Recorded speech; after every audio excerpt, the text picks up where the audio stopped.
हैं वहाँ पर भी चीज़ों को पाओगे, ठीक है।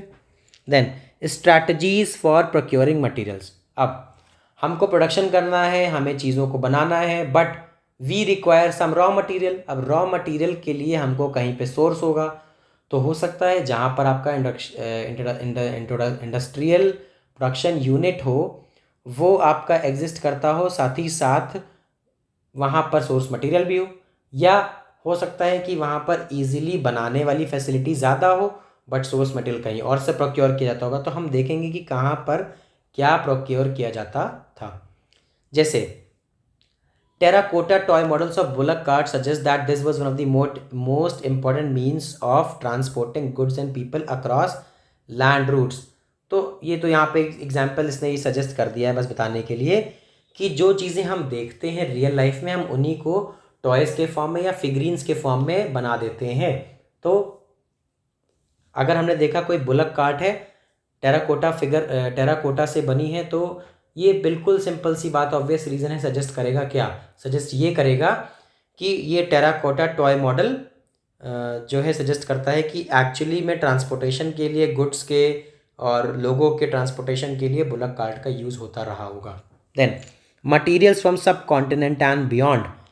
तो अब हम आगे देखेंगे इसमें कि जो यहाँ पर मटेरियल्स यूज़ होते थे आर्टिफैक्ट्स के लिए, चीज़ों के लिए, ये सारे मटेरियल सब कॉन्टिनेंट में तो थे ही। सब कॉन्टिनेंट मतलब हम बात करेंगे इंडिया, पाकिस्तान, बांग्लादेश, आपका अफ़गानिस्तान और ये श्रीलंका, ये सारा पूरा जो आपका इंडियन सब कॉन्टिनेंट है, साथ ही साथ दूसरे रीजन से भी, वो अभी हम लोग देखेंगे कि कहाँ से आते थे, ठीक है।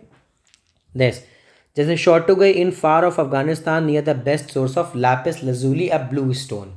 तो जो लैपिस लजूली है ये आपका कहाँ से आएगा, ये शॉर्टुगई अफगानिस्तान,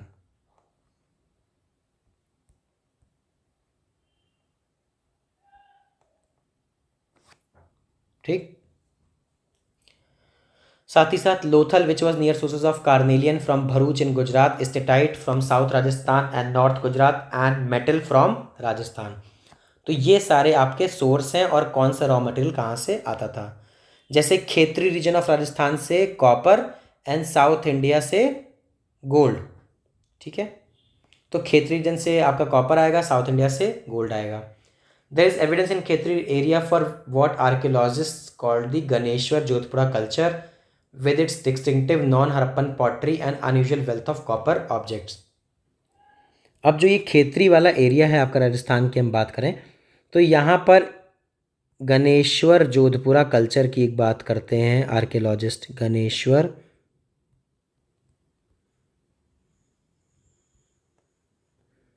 जोधपुरा कल्चर। अच्छा, हड़प्पन कल्चर के साथ इसको एक अलग कल्चर का नाम क्यों दिया गया, इसको नाम इसलिए दिया गया डिफरेंट नेम बिकॉज यहाँ का जो आर्टिफैक्ट मिलता है वो डिस्टिंक्टिव है हड़प्पन सेटलमेंट से जो मिलता है। जैसे आपने क्या कहा, आप चीज़ों को क्लब करोगे, आप चीज़ों को ग्रुप करोगे, तो you will find some similar qualities in each and every object which you are grouping together. अगर हम स्पीकर्स की बात करें, ईयरफोन्स की बात करें, एम्पलीफायर्स की बात करें, तो they all can be grouped into a single source की वो साउंड एम्पलीफाई करते हैं, साउंड को तेज़ करते हैं, ठीक है।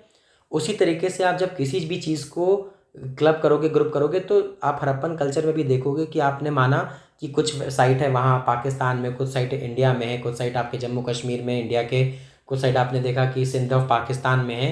तो आपने इन सबको कैसे क्लब किया, आपने क्लब ऐसे किया कि आपने कुछ चीज़ों को देखा, उनमें कुछ सिमिलर क्वालिटीज़ देखी, सिमिलर फीचर्स देखे, उस बेसिस पर आपने कहा हाँ all these things even though they are different from different even though they belong to different region are part of Harappan culture. But जो गणेश्वर जोधपुरा वाला कल्चर है यहाँ पर क्या था कि ये नॉन हड़प्पन पॉटरी यहाँ से मिली है और कॉपर ऑब्जेक्ट्स बहुत ज़्यादा मिले हैं। तो इससे ये समझ में आता है कि they use to provide Harappans with copper as a material. Copper उनको बेचते रहे होंगे, उनको देते रहे होंगे, जिससे अपनी इनकी भी वेल्थ बढ़ी और कॉपर का यूज़ होके वहाँ पे जो भी आर्टिफैक्ट्स बनाए या फिर जो भी चीज़ों का पर्पस उसका हुआ, टूल्स के सेंस में, फिगर्स के सेंस में, कुछ भी उनका जो पर्पस होगा बनाना, ठीक। Then contact with distant lands. Contact with distant lands. अच्छा, एक बात हम जानते हैं कि मॉडर्न डे में we have telegrams, we have not talking about telegram app, telegram जैसे आपका पोस्ट की तरह होता था, स्पीड लेटर्स और इस सब चीज़ों का। We have internet, we have telephones, we have mobile phones, we have satellites to contact with any other person on the other side of the earth. But पहले के टाइम पर ऐसा चीज़ें नहीं थी, तो वी कैन थिंक कि हाँ वहाँ पर बहुत ज़्यादा कनेक्शन नहीं रहा होगा, बहुत ज़्यादा चीज़ें कॉन्टैक्ट में नहीं रही होंगी, but it is all wrong. अभी हम जब पढ़ेंगे तो वी विल फाइंड कि फार ऑफ मिडिल ईस्ट नहीं बोलते हैं, वेस्ट एशिया बोलते हैं। मिडिल ईस्ट, एक चीज़ आपको मैं क्लास क्लियर कर दूं, कई लोगों को होता है confusion. When we say middle east, we as Indians will not say middle east, क्योंकि ये हमारा इंडिया का एरिया है, और जो मिडिल ईस्ट की कंट्रीज़ है ना, आप बोलते हो ईरान, इराक, ये सारी, ये हमारे वेस्ट साइड में पड़ता है, वेस्ट में। तो ये हमारे लिए कभी भी मिडिल ईस्ट नहीं होगा, ये चीज़ आप ध्यान रखिएगा। ये आपका आईआर का कॉन्सेप्ट है, बहुत थोड़ा कन्फ्यूजन होता है, थोड़ा हम लोग 1 मिनट मैंने आपका लिया हिस्ट्री में, साथ साथ थोड़ा सा चीज़ें रिलेट कर देंगे तो आपको बहुत ज़्यादा अच्छे से क्लियर भी हो जाएगा। तो जो ये वेस्ट में पड़ता है, हम इसको बोलते हैं हमारा वेस्ट एशिया। तो मिडिल ईस्ट नहीं है, मिडिल ईस्ट है for countries which are on the western part of the world, जैसे अमेरिका, इंग्लैंड, यूरोप, इनके ये ईस्ट में पड़ेगा, और इनके लिए ये मिडिल में पड़ेगा, ईस्ट के मिडिल पार्ट में। तो ये हम इनके लिए क्या हो गया, मिडिल ईस्ट हो गया। बट हमारे लिए ये रीजन मिडिल ईस्ट नहीं है, हमारे लिए ये रीजन है वेस्ट एशिया। तो अब आई होप कि आपको ये चीज़ हमेशा याद रहेगी।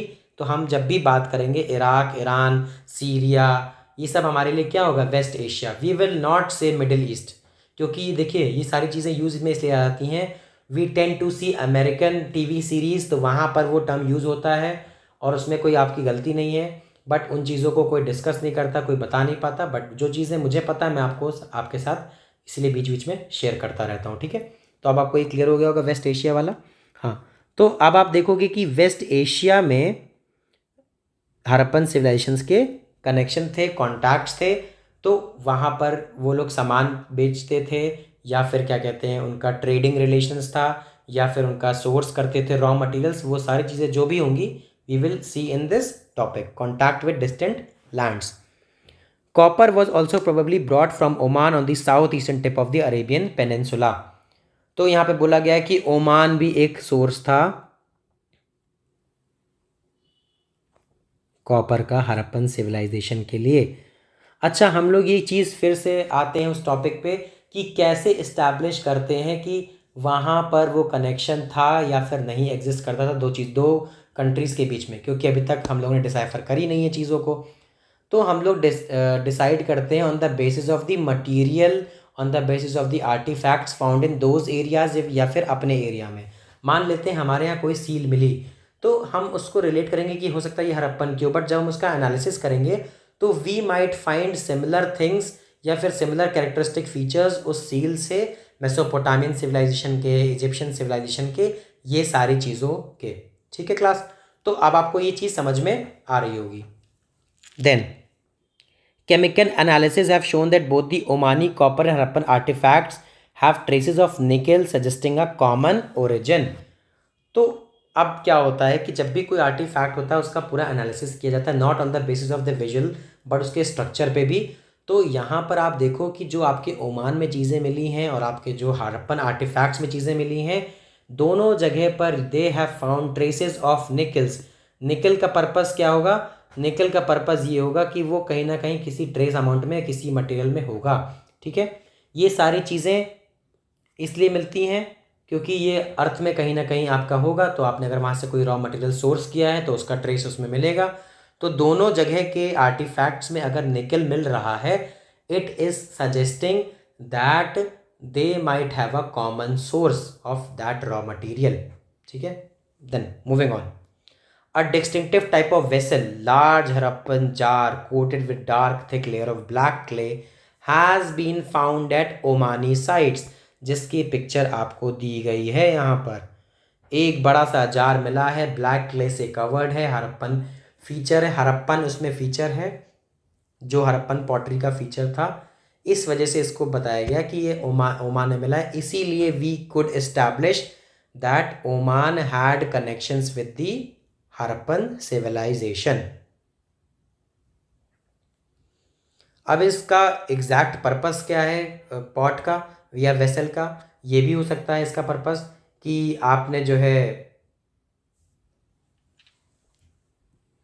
आपने इसमें किस उस टाइम के किंग को या फिर किसी को कुछ गिफ्ट के फॉर्म में दिया हो, या फिर कोई रॉ मटेरियल्स उन लोगों ने सोर्स किया हो तो इसमें रख के आपने सप्लाई किया हो, या फिर एज अ डेकोरेटिव पीस या फिर लग्जूरियस आइटम की तरह।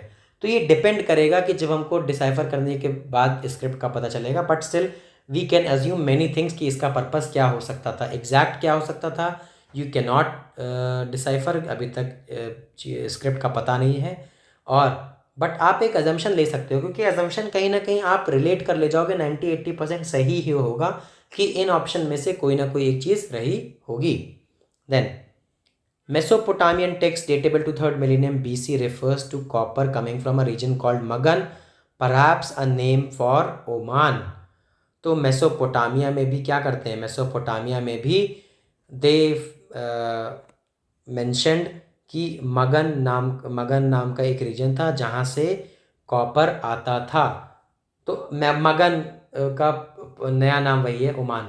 तो ये सारी चीज़ें हिस्टोरियंस आर्कियोलॉजिस्ट ये सब चीज़ें वो बहुत सारी चीज़ों को एनालिसिस करने के बाद आइडेंटिफाई करते हैं, फिर उस कंक्लूजन पे आते हैं कि ये किस बारे में बात कर रहे होंगे, एक अजम्पशन लिया जाता है। और अब देखिए यहाँ पर, अब यहाँ के भी कॉपर में भी क्या मिलता है, ट्रेसेस ऑफ निकल। तो फिर से सेम चीज़ सजेस्ट कर दी कि ओमान, मेसोपोटामिया, हड़प्पन सिविलाइजेशन, यहाँ पर तीनों के कॉपर में आपको निकल का ट्रेस मिलता है। दैट मीन्स तीनों किसी एक जगह से ही सोर्स कर रहे थे कॉपर को। फिर अदर आर्कियोलॉजिकल आर्टिफैक्ट जो मिलेंगे वो जो सजेस्ट करेंगे कि कैसे ट्रेड होता था, उनमें चीज़ें होंगी, सील्स होंगे, वेट्स होंगे, डाइसेस होंगे एंड बीड्स होंगी, क्योंकि इनका पर्पस करेंसी के फॉर्म में, इनका पर्पस गिफ्ट के फॉर्म में, इनका पर्पस ट्रेड के लिए, वो कुछ भी हो सकता है, वो डिपेंड करेगा। ठीक है, तो जब आप ये चीज़ देखोगे ना, अलग अलग आपको चीज़ें मिलेंगी, देन आप आइडेंटिफाई करोगे कि हाँ यहाँ पर सील्स मिली हैं, यहाँ पर वेट्स मिले हैं, यहाँ पर डाइसेस मिले हैं, यहाँ पर बीड्स मिली हैं, ये इस पर्टिकुलर कल्चर से आइडेंटिफाइड होती हैं। तो इसका मतलब इन दोनों कल्चर्स में कहीं ना कहीं कनेक्शन था। Moving on, Mesopotamian text mention contact with regions named Dilmun, probably the island of Bahrain, Magan and Meluha, possibly the Harappan region। तो मेल्यूहा को भी बोला जाता है, ये क्लास 6 की बुक में आपके मेंशन्ड है। क्लास 6 में भी आपके ये चीज़ दी हुई है कि who were the peoples of Meluha, तो हड़प्पन सिविलाइजेशन के लोगों को मेलुहा बोलते थे। तो मेसोपोटामियन टेक्स्ट दिलमुन रीजन की बात करता है, मगन की बात करता है, ओमान जिसको कहते हैं, मेलुहा जिसको कहते हैं हड़प्पन रीजन। और मेलुहा से प्रोडक्ट्स की बात करता है तो carnelian, Lapis lazuli, copper, gold and varieties of would. तो वुड आपको पता ही है, क्योंकि अपना क्लाइमेट ऐसा है, यहाँ पर फॉरेस्ट काफ़ी डेंस था उस टाइम पर, नदी के किनारे सेटलमेंट्स थी, तो वुड का यूज़ होता ही रहा होगा, सिंपल सी बात है। तो ये सारी चीज़ें आपको यहाँ पर मिलती हैं और ये टेक्स्ट में मेंशन्ड भी हैं। ठीक है, मेसोपोटामियन टेक्स्ट को डिसाइफर कर चुके हैं तो वो इन रीजन्स की बात करते हैं, इसीलिए we can get an idea कि हाँ यहाँ पर भी ये चीज़ होती होगी। अब ये देखिए, जैसे सील है ये, इस सील में क्या दिख रहा है, इस सील में आपको एक बोट का स्ट्रक्चर ये दिख रहा है। ठीक, ये आप देखो कहीं ना कहीं बोट के स्ट्रक्चर की तरह है। तो जब आप स्ट्रक्चर देखते हो तो यू सी कि हाँ हो सकता है कि बोट और शिप्स का जो है यूज़ होता रहा हो।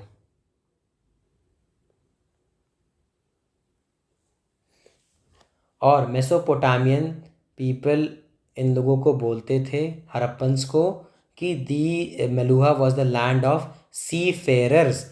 सी फेरर्स मतलब जो सी में ट्रैवल करते हैं, जो सेलर्स होते हैं। ठीक है, तो इन लोगों को बोला जाता था कि सी फेयरर्स। इसका मतलब कहीं ना कहीं ये सजेस्ट करता है कि शिप बिल्डिंग भी होती रही होगी हड़प्पन सिविलाइजेशन में, और टेक्नोलॉजी अवेलेबल थी, और उनके पास मैप बेस्ड नॉलेज भी थी, so that they could reach other countries through sea routes. तो अब आप सोचिए ये सारी चीज़ें यहाँ पर थी which we cannot think of कि अरे इतने पुराने टाइम में भी इतनी डेवलप्ड चीज़ें हो सकती हैं। देन